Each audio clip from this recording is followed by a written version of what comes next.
थे ओह ज़माने में मुआज़िज़ थे मुसलमान होकर, और तुम ख़वारबाने हुआ तारीख़ कुरान होकर। শ্রদ্ধেয় সম্মানিত উপস্থিত সমবেত ইসলাম দরদি মুসলিম ভ্রাতৃবৃন্দ,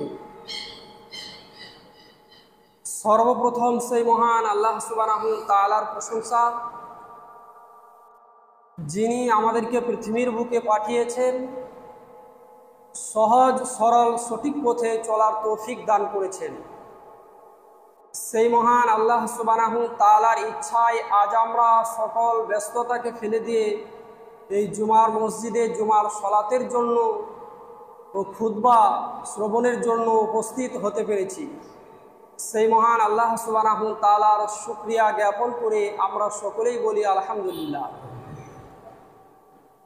অতঃপর আমার আপনার কথা সারা পৃথিবীর মুক্তির দূত, মুক্তির দিশারি, শ্রেষ্ঠ নায়ক, শ্রেষ্ঠ গুরু, শ্রেষ্ঠ পথ প্রদর্শক নবী মুহাম্মদুর রাসূলুল্লাহ সাল্লাল্লাহু আলাইহি ওয়াসাল্লাম এর উপর ৭৭ কোটি শান্তি ধারা বিবর্ষিত হোক। আমরা সকলেই বলি আল্লাহুম্মা সাল্লি আলাইহি বারিক ওয়া সাল্লি। সুধী সমাজ, আজ আপনাদের সম্মুখে যে বিষয়টি নিয়ে উপস্থিত হয়েছি, বিষয়টির নাম হচ্ছে আল কোরআন যে দাওয়াত নিয়ে এসেছে ও আল কোরআনের পরিচয় কি, কোথা থেকে এলো, কিভাবে এলো, এর আসার উদ্দেশ্যটা কি, ফায়দাটা কি, এ সম্পর্কে কোরআন এবং সহিহ সুন্নাহ দিয়ে আলোচনা করব, যদি আমার আল্লাহ সুবহানাহু তাআলা আমাকে বলার তৌফিক দেন। ওয়ামা তৌফিক ইল্লা বিল্লাহ, আলাইহি তাওয়াক্কালতু ওয়া ইলাইহি উনীব। সুধী সমাজ, মহান আল্লাহ সুবহানাহু তাআলা তিনি আমাদেরকে পৃথিবীর বুকে পাঠিয়েছেন আর অসংখ্য নিয়ামত তিনি আমাদেরকে দান করেছেন। মহান আল্লাহ সুবহানাহু তাআলার কাছে নিয়ামত হিসেবে আমাদের জন্য পাওয়া একটা বিশাল বড় নিয়ামত হচ্ছে কি? আল কোরআন। মহান আল্লাহ সুবহানাহু তাআলা এই নিয়ামত তিনি আমাদেরকে দান করেছেন। তো এই আল কোরআন আসার আগে নবী মুহাম্মদুর রাসূলুল্লাহ সাল্লাল্লাহু আলাইহি ওয়াসাল্লাম এর উপরে নাজিল হওয়ার আগে সেই আরব সমাজ কতটা বর্বরতা ছিল। তদানীন্তন আরব সমাজ, যে সমাজে চুরি, ডাকাতি, অত্যাচার, জুলুম, নির্যাতন, ধর্ষণ ইত্যাদিতে গোটা সমাজ লিপ্ত ছিল, তারা ছিল একটা বর্বর জাতি। তো সেই জাতি নবী মুহাম্মদুর রাসূলুল্লাহ সাল্লাল্লাহু আলাইহি ওয়াসাল্লাম পৃথিবীর সর্বশ্রেষ্ঠ জাতি হিসেবে তিনি পরিণত করেছিলেন। সেই আরব সমাজ অন্ধকার, বর্বরতা, তাদের যৌবিক চাহিদার মেটাবার জন্য যদি একটি মেয়ে প্রয়োজন হতো, তো তারা দেখতো না যে এই মহিলাটি, এই মেয়েটি কার মা, কার বোন, কার মেয়ে, কার স্ত্রী, তাদের দেখার কোনো প্রয়োজন ছিল না। তাদের যৌবিক চাহিদা হলে তারা ধর্ষণে লিপ্ত হতো। তারা তখন দেখতো না যে এটা কার বোন, কার মা, কার মেয়ে, কার স্ত্রী। এমনকি সেই জাহেলিয়াতের যুগে যদি কোনো মহিলার স্বামী মারা যেত, তাহলে সহমরণের জন্য স্ত্রীকে সেই স্বামীর চিতায় জ্বালিয়ে দেওয়া হতো, পুড়িয়ে মেরে ফেলা হতো। মুসলিম সুদী, এই বর্বরতা, এই অন্ধকারের যুগ থেকে যুগে আলোর দিকে নিয়ে এলো নবী মুহাম্মদুর রাসূলুল্লাহ সাল্লাল্লাহু আলাইহি ওয়াসাল্লাম। যখন এই নারী তার সতীত্বকে হারিয়ে ফেলে অপমাননার অতল তলে চলে গেছিল, সেই আরব সমাজ, জাহেলিয়াতের যুগ, তারা ছিল নারীর ইজ্জতকে নিয়ে ছিনিমিনি খেলত, মানুষের সম্পদকে লুটে পুটে খেত, মানুষের খিদমত করতে জানতো না, মানুষের সঙ্গে কিভাবে ব্যবহার করতে হয় সেটা তারা জানতো না। কিন্তু নবী মুহাম্মদুর রাসূলুল্লাহ সাল্লাল্লাহু আলাইহি ওয়াসাল্লাম যখন এই ইসলামের বাণী নিয়ে এলো, নবী মুহাম্মদুর রাসূলুল্লাহ সাল্লাল্লাহু আলাইহি ওয়াসাল্লামের উপরে যখন এই কুরআন এসে গেল, তখন যারা ছিল নারীর সতীত্বের জম, তারা হয়ে গেল নারীর সতীত্বের পাহারাদার। নারী যখন অপমাননার অতল তলে তাদের মান সম্মানকে হারিয়ে ফেলেছিল, নবী মুহাম্মদুর রাসূলুল্লাহ সাল্লাল্লাহু আলাইহি ওয়াসাল্লাম পৃথিবীর সব চাইতে শ্রেষ্ঠ সম্পদ হিসেবে এই নারী জাতিকে তিনি ঘোষণা করেছেন। যারা মানুষের ধন সম্পদকে লুটে পুটে খেত, চুরি ডাকাতির মধ্যে লিপ্ত ছিল, তারা হয়ে গেল মানুষের সম্পদের পাহারাদার। যারা মানুষকে শোষণ করে খেত, তারা তাদের নিজেদের ধন সম্পদ মানুষদের মাঝে বিতরণ করতে লাগলো, দান সদকা করতে লাগলো। কিসের দ্বারা? নবী মুহাম্মদুর রাসূলুল্লাহ সাল্লাল্লাহু আলাইহি ওয়াসাল্লাম যখন এই কুরআনের বাণী নিয়ে এলো, এই কুরআন নবী মুহাম্মদুর রাসূলুল্লাহ সাল্লাল্লাহু আলাইহি ওয়াসাল্লাম যখন নিয়ে এলো, গোটা সমাজটাকে সর্বশ্রেষ্ঠ জাতি হিসেবে তিনি পরিণত করেছিলেন। মুসলিম সুদি সেই কুরআনকে আজ আমরা খুব সহজেই পেয়ে গেছি। সেই কুরআনকে আজ আমরা হাতের মুঠোয় পেয়ে গেছি। কিন্তু সেই কুরআনের কি দাবি, সেই কুরআনের কি ঘোষণা, সেই কুরআন কি দাওয়াত নিয়ে এসেছে, সেই কুরআন কি বলতে চাচ্ছে, সেটা আমরা আজ পর্যন্ত কেউ ভেবে দেখলাম না।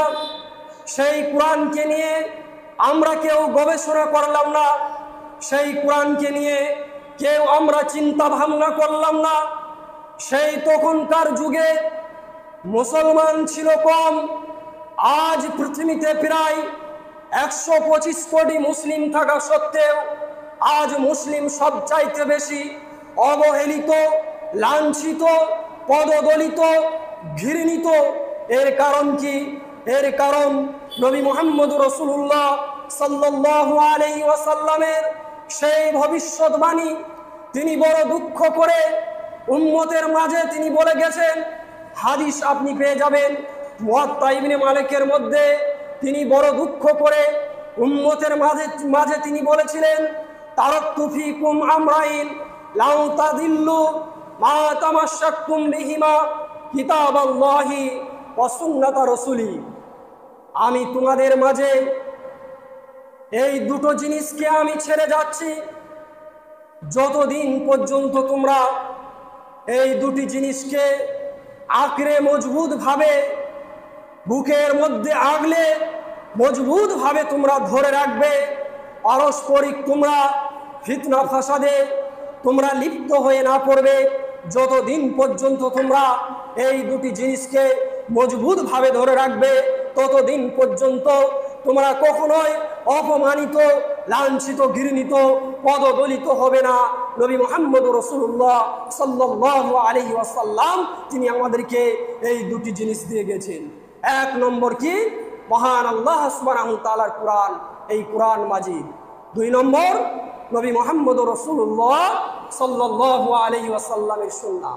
আজ দেখেন আমরা কুরআনকে ছেড়ে দিয়েছি, আমরা নবী মুহাম্মদুর রাসূলুল্লাহ সাল্লাল্লাহু আলাইহি ওয়াসাল্লামের সুন্নাহকে আজ আমরা ছেড়ে দিয়েছি।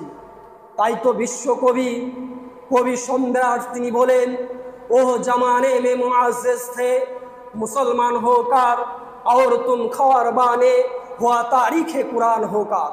সে যুগে মুসলমান ছিল কম, সে যুগে মুসলমান ছিল কম, কিন্তু তারা কোরআনকে অনুসরণ করে কোরআনকে মেনে চলে পৃথিবীর সর্বশ্রেষ্ঠ জাতি হিসেবে তারা পরিণত হয়েছে। আর আজ তোমরা কোরআনকে ছেড়ে দিয়েছো, আজ তোমরা কোরআন থেকে দূরে সরে গেছো, তাই তো তোমরা এত অপমানিত, তাই তো তোমরা এত লাঞ্ছিত। কে বলছেন? বিশ্বকবি, কবি সম্রাট মুসলিম সুদী। আজ আমরা কোরআন থেকে মুখ ফিরিয়ে নিয়েছি, আজ আমরা কোরআন থেকে দূরে সরে গেছি, তাই আজ আমরা সঠিক জিনিসটি বুঝতে পারি না। মহান আল্লাহ সুবহানাহু ওয়া তাআলার বিধানকে আমরা মানতে পারি না। কোরআন যে সত্য মুসলিম সুদী, এটা আমরা মনে প্রাণে বিশ্বাস করলেও আমরা এটা আমাদের জীবনে বাস্তবায়িত করি না। মুসলিম সুদী, এই কোরআন যে দাওয়াত নিয়ে এসেছে, মহান আল্লাহ সুবহানাহু ওয়া তাআলার যে ঘোষণা, মহান আল্লাহ সুবহানাহু ওয়া তাআলা তার পবিত্র গ্রন্থ কোরআন মাজিদ সূরা বাকারার মধ্যে স্পষ্টভাবে তিনি জানিয়ে দিয়েছেন, ইন কুনতুম ফি রাইবিন মিম্মা নাযালনা। মহান আল্লাহ সুবহানাহু ওয়া তাআলা তিনি জানিয়ে দিয়েছেন যে যারা এই কোরআনকে অস্বীকার করে, যারা এই কোরআনকে মেনে চলে না, যারা এই কোরআনকে বিশ্বাস করে না, তাদেরকে বলো তারা এই কোরআনের মতো একটি সূরা তৈরি করতে, তারা একটি সূরা তৈরি করে সত্যবাদীদের কাছে তার আহ্বান জানায়, তাদেরকে বলে দাও। কিন্তু মুসলিম সুদী, এই কোরআনের চ্যালেঞ্জ, মহান আল্লাহ সুবহানাহু ওয়া তাআলার ঘোষণা, মহান আল্লাহ সুবহানাহু ওয়া তাআলার চ্যালেঞ্জ কেউ গ্রহণ করতে পারেনি। সেই জাহেলিয়াতের যুগে আরব সমাজে বহু মুনাফিক বেঈমান তারা চেয়েছিল এই কোরআনের মতো একটি সূরা তৈরি করে আমরা দেখাবো, কিন্তু তারাও পারে নাই। আজ পর্যন্ত এই পৃথিবীর বুকে কোনো মানুষ মহান আল্লাহ সুবহানাহু ওয়া তাআলার এই চ্যালেঞ্জকে কেউ গ্রহণ করতে পারেনি। কোরআন আবহমান কাল ধরে মানুষের মনকে আকৃষ্ট করে চলে আসছে। কোরআনের ভাষা, লালিত মাধুর্য, রচনা শৈলী, গতিময় ছন্দ মানুষের মনকে একেবারে মুগ্ধ করে চলেছে। নবী মুহাম্মদুর রাসূলুল্লাহ সাল্লাল্লাহু আলাইহি ওয়াসাল্লাম তিনি বলছেন, সহিহ বুখারীতে প্রথম খণ্ড তাফসিরের মধ্যে এসেছে, সূরা জিনের তাফসিরে নবী মুহাম্মদুর রাসূলুল্লাহ সাল্লাল্লাহু আলাইহি ওয়াসাল্লাম তিনি রাতে কোরআন তেলাওয়াত করতেন।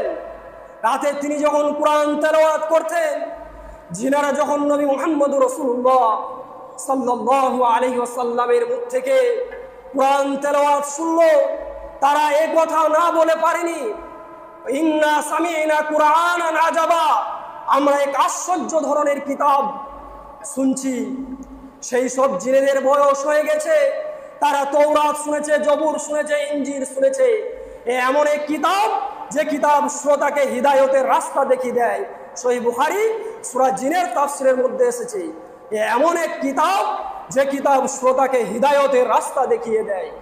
নবী মুহাম্মদুর রাসূলুল্লাহ সাল্লাল্লাহু আলাইহি ওয়াসাল্লাম তিনি বলছেন, জিনেরা যখন আমার মুখ থেকে এই কোরআন শুনলো, রাতে যখন তারা এই কোরআন তেলাওয়াত শুনছিল, তারা এই কথা না বলে পারেনি, তারা শেষ পর্যন্ত পড়ে নিল, লা ইলাহা ইল্লাল্লাহু ওয়া আন্না মুহাম্মাদান আবদুহু ওয়া রাসূলুহু, আল্লাহ ছাড়া কোনো সত্য মাবুদ নেই এবং নবী মুহাম্মদুর রাসূলুল্লাহ সাল্লাল্লাহু আলাইহি ওয়াসাল্লাম তার বান্দা ও রাসূল। মান ক্বালা বিহি সাদাকা, যেই কোরআন অনুযায়ী কথা বলে সেই সত্য কথা বলে। ওয়ামান আসদাকু মিনাল্লাহি কিলা, আল্লাহ সুবহানাহু ওয়া তাআলা চাইতে সত্যবাদী আর কে হতে পারে। ওয়ামান আমিলা বিহি উজরা, আর এই কোরআন অনুযায়ী যে আমল করবে সেই পুরস্কৃত হবে, কাল কিয়ামতের মাঠে তাকে পুরস্কার দেওয়া হবে, সেই সঠিক আমল করে চলে।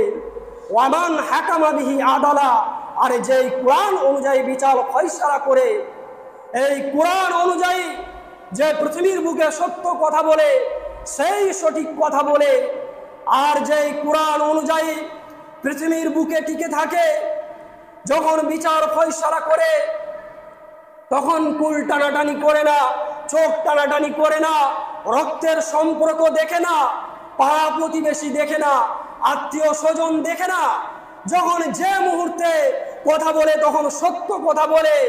ওয়ামান হাকামা বিহি আদালা, বিচার ফয়সালা কায়েম করে বিচার করে, কখনো সুষ্ঠু কথা বলে, সঠিক কথা বলে কোনো রকমের কুল টানাটানি চলে না। তার এই কাজ, তার এই দাওয়াত